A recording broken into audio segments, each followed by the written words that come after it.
ఈరోజు బహుశా నీవు కూడా అలాంటి స్థితిలోనే ఉన్నావా? ఇరుకును పడ్డానండి వెస్లీ గారు, ఎటు వెళ్లాలో తెలియట్లేదు, అన్ని దారులు మూసిపోయినాయి, శత్రువులందరూ నా చుట్టూ చేరి హేళన చేస్తున్నారు, వాడు ఇరుక్కుపోయాడు లేదా ఆమె ఇరుక్కుపోయిందిరా అని నన్ను చూసి మాట్లాడుకుంటున్నారయ్యా, నా జీవితంలో ఏం చేయాలో అర్థం కాని పరిస్థితుల్లో నేను ఉన్నాను అని గనక నువ్వు ఆలోచన చేస్తుంటే, కృంగిపోయిన ప్రాణమును, ఇరుకును పడిన ప్రాణమును, ఉరులు వడ్డబడిన ప్రాణమును దేవుడు సేద తీర్చడానికి ఇష్టపడుతున్నాడు ఆయన. హల్లెలూయా. నా ప్రాణమునకు ఆయన సేద తీర్చుచున్నాడు అంటే నిజమే. ఇరుకును పడిన ఈ ప్రాణం, క్షీణించిపోతున్న ఈ ప్రాణాన్ని దేవుడు సేద తీర్చకపోతే మనం ఏమైపోదామో. ఈరోజు నిన్ను బలపరిచే దేవుడు ఆయన. శత్రువుల దూషణ మాటలు నిన్ను బాధిస్తున్నాయా?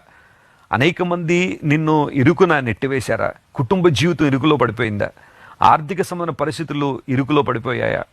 ఒక ఇరుకైన పరిస్థితులు నీవు ఉంటా ఉంటే ఈరోజు దేవుడు నీతోనే మాట్లాడుతున్నాడు. ఆయన విశాలమైన స్థలానికి నిన్ను నడిపించగలిగిన సామర్థ్యం కలిగిన వాడు. ఆయన నీ ప్రాణమునకు సేద తీరుస్తున్నాడు ఆయన.